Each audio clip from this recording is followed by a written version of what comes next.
Spoiler alert, somebody dies!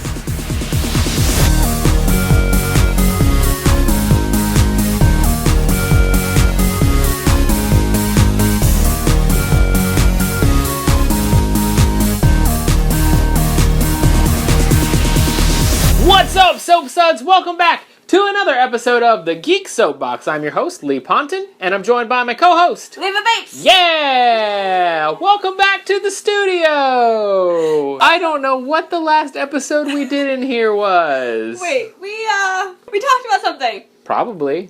No clue. It's been that long. We were on location for a while. But we're back!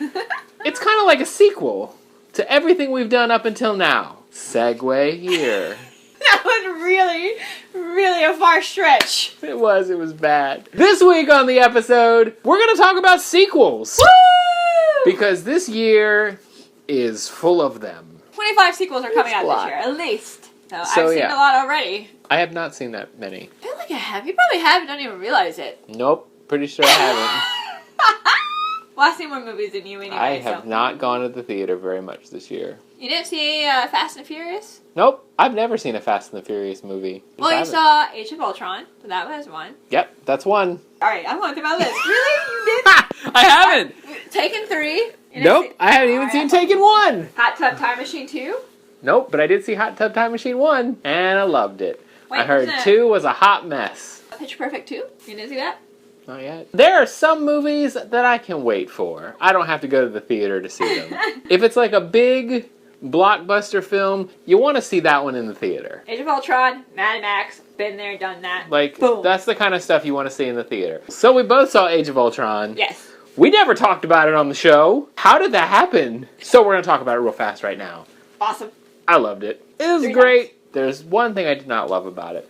I don't like Ultron's eyeballs, and I don't like his lips. What? See, I actually really like those. God, I hated it. I like the way he moved it. Like, I was thinking about that the third time. Like, the way he... No, I didn't like it at all. Because I think he's creepier. Like, he had all those Ultron drones with the stereotypical Ultron face, the mouth, and the glowing eyes. And I think there's something a lot creepier about that, with him having all of this, like, complex character stuff, and, like, a motionless face. Spader, man, you gotta have that coming through. He's more than just but a it's voice. in his... but his voice is so good. I enjoyed it. I really enjoyed it. I didn't like that part. But I liked a lot of everything else. Oh my god, Vision was amazing. Yeah, it was really cool. So good. It was good. really well done, and I'm really excited to see like the 3.5 hour version. Screw you, Marvel and Joss Whedon, for making me actually like Scarlet Witch, because I hate her. I hated her in comics. I hate her! But they made me like her in this movie. Oh god! She's a tragic character. That door. You're an Avenger. She's a tragic character. And I think that's, I think character. how you feel is a lot of what you're supposed to feel. Like, she's so unpredictable and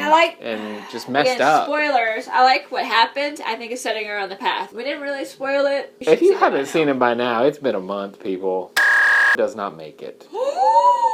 It's a Joss Whedon movie. Spoiler alert, somebody dies! If you didn't expect that, you're an idiot.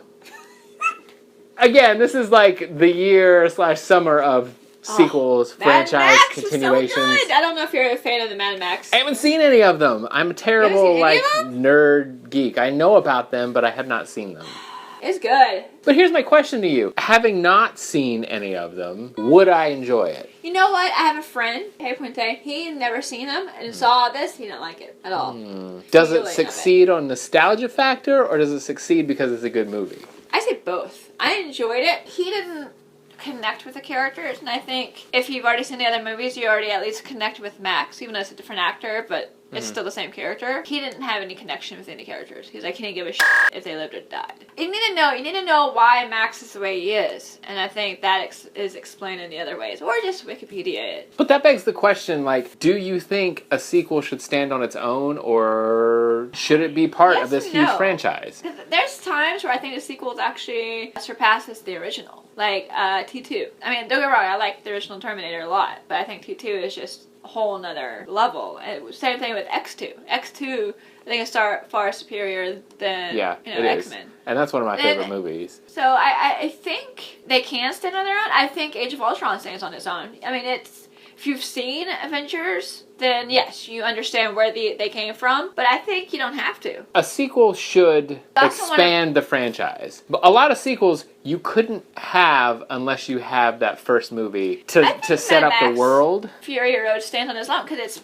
like, 20, 30 years after they made the other one. Yeah. So, I mean, different cast, different everything, and it's a different story all by itself. Sure, it's the same guy, and we're watching his travels from, Thunderdome, and before that, with your family, and all that stuff.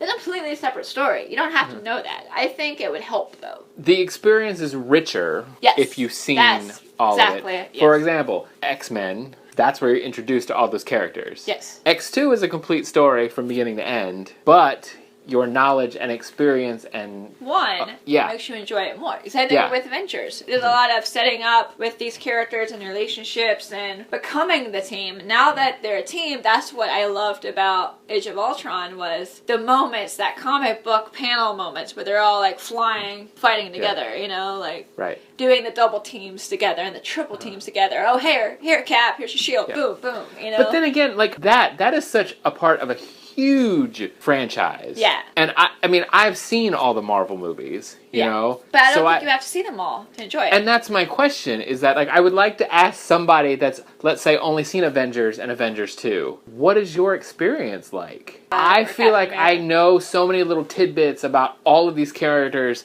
experiences and life story because I've seen every one of these movies. And I know all the arcs. Comics. You and I, that's why I loved Age of Ultron so much, because there's so much imagery from other comics. Small little, here, if you're a comic book fan, you'll dig this. Here, you're a comic book fan, you'll dig this. And if you're not a comic book fan, you won't even notice it, you just think it's a cool scene. So then, 2 weeks from now, Jurassic World comes out. Oh, hold on for just a second. Did you just change your shirt? It's the sequel to my shirt.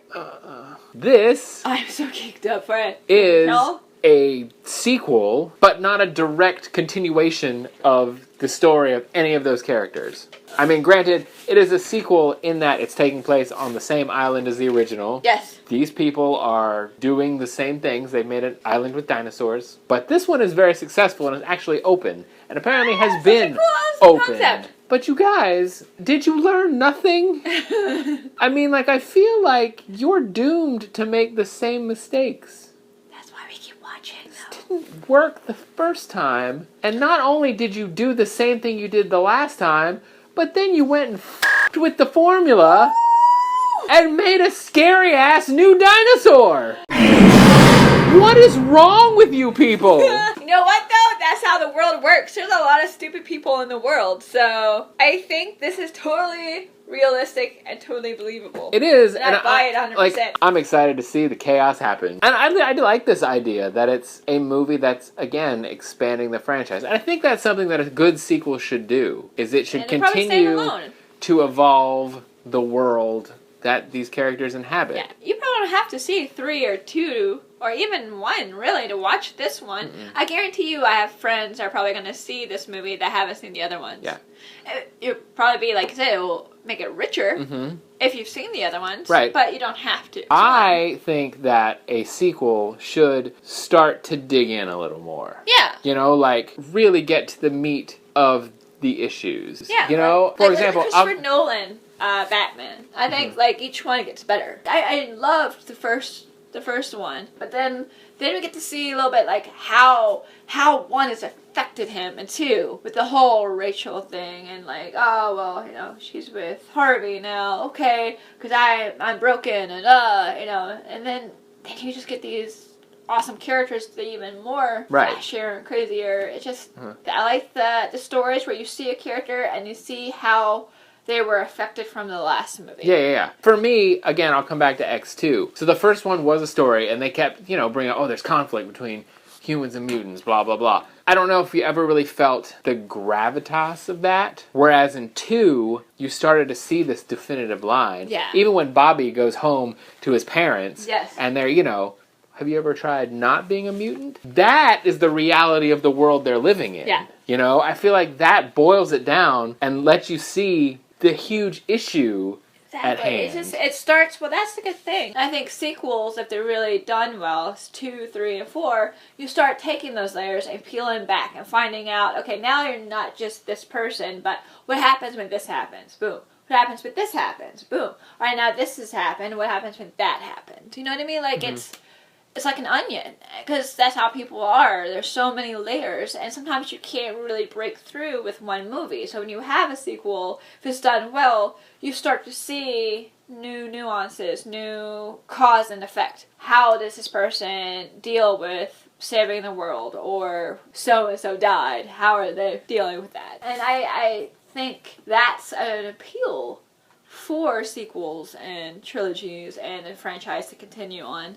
That new James Bond.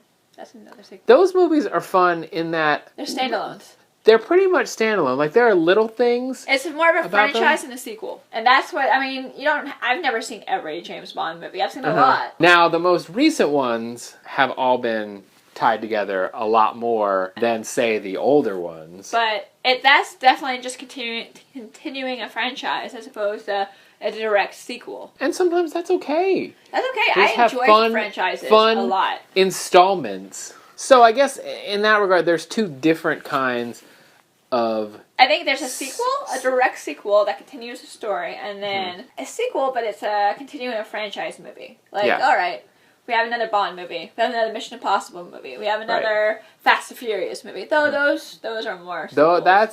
Those are more connected. But you get what I mean, where it's like, oh, okay, cool. Boom. More action. Yeah. It's just another installment of your favorite character. Now, there could be nods to the other stuff, but you don't have to have seen one to see the other. Which type do you prefer? Don't get me wrong, I love continuing franchise stuff. Like, I will probably be both in the theaters to see Bond and Mission Impossible just because I love that shit. But I'm all about character, and it's all about peeling back those layers. I want to see that character change, grow, mold. I want to see what happens when you take this person and you put them in this situation, and then they survive. And then they survive. How are they going to deal with this situation over here? Yeah, I think I prefer the layers. Yeah. You know, the ones that continue progressing the story. And that makes for complex, interesting characters. As much as I love the Bond films and their standalone nature, and you can watch one and be done with it, I think in those films, characters become one-dimensional. It's literally just a fun experience. Yes. And sometimes it's nice just to pop in on your friends and then hop back out.